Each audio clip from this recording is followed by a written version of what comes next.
You know just what you do to me.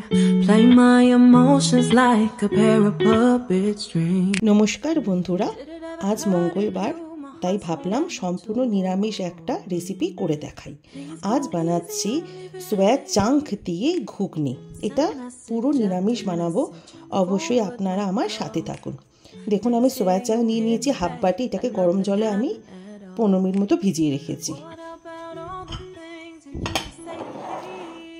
আর লাগবে দেখুন আদা কুচি, গোটা ধনে, গোটা জিরে, কাঁচা লঙ্কা, টমেটো, আর দেখুন ফোড়নের জন্য শুকনো লঙ্কা আর গোটা গরম মশলা।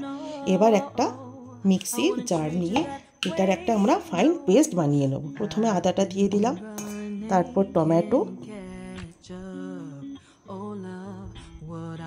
গোটা জিরে, গোটা ধনে আর কাঁচা লঙ্কা।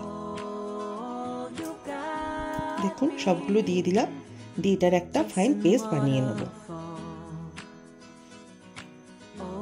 দেখুন একটা ফাইন পেস্ট তৈরি হয়ে গেছে। এর মধ্যে আমি মিশিয়ে দিয়েছি 1 চামচ হলুদ আর কাশ্মীরি পাউডার। এটাকে একটু হালকা করে মিশিয়ে রাখবো। আর এই মটরটাকে আমি রাত্রির থেকে ভিজিয়ে রেখেছিলাম। এটা 4টে সিটি দিয়ে আমি তুলে রেখেছি। এটাতে হালকা নুন দেওয়া আছে। দেখুন নিউট্রিলাগুলো এরকম ফুলে গেছে। এটাকে জল চিপে আমি তুলে নেব। দেখুন নিউট্রিলাটা আমি তুলে রেখেছি। এর মধ্যে মিশিয়ে দিয়েছি 2 চামচ কাশ্মীরি পাউডার আর 1 চামচ মতো গরম মশলা।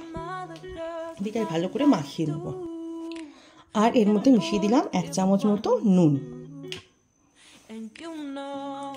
সম্পূর্ণ রেসিপিটা আমি সর্ষের তেলে বানাবো, তাই আমি প্রথমে কড়াই গরম করে আমি এর ভেতরে দিয়ে দিলাম 2 স্পুন সর্ষের তেল। এখন বেশি দেবেন না, এখন আমি নিউট্রিলা যেটা ভেজানো ছিল এটাকে আমি হালকা একটু লাল লাল করে ফ্রাই করে নেব।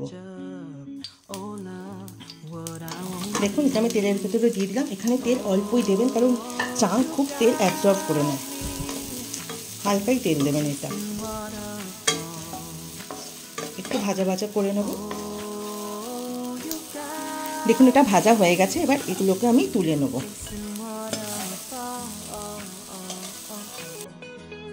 এবার দেখুন সম্পূর্ণ সোয়া চাং তুলে নিয়েছি। এর মধ্যে এবারে দিয়ে দেবো 4 স্পুন মাস্টার্ড অয়েল। সোয়া চাংক না বাচ্চাদের অবশ্যই খাওয়াবেন, কারণ এটা হাই প্রোটিন থাকে। এটা বাচ্চাদের জন্য প্রোটিন খাবার দেওয়া খুবই জরুরি। চলুন তেলটা গরম হোক।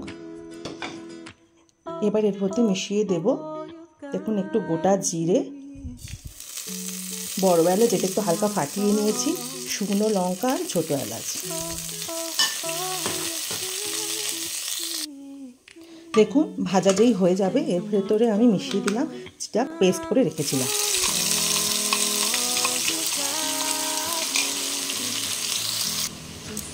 এবার এর মধ্যে মিশিয়ে দিলাম 1/2 চামচ মতো চিনি। দেখুন তেল ছেড়ে দিয়েছে মশলা থেকে। এবার এটা আঁচটা কমিয়ে দিয়ে এবার যে ঘুগনিটা সেদ্ধ করা রয়েছে এটা এবার এর ভেতরে দিয়ে দিলাম।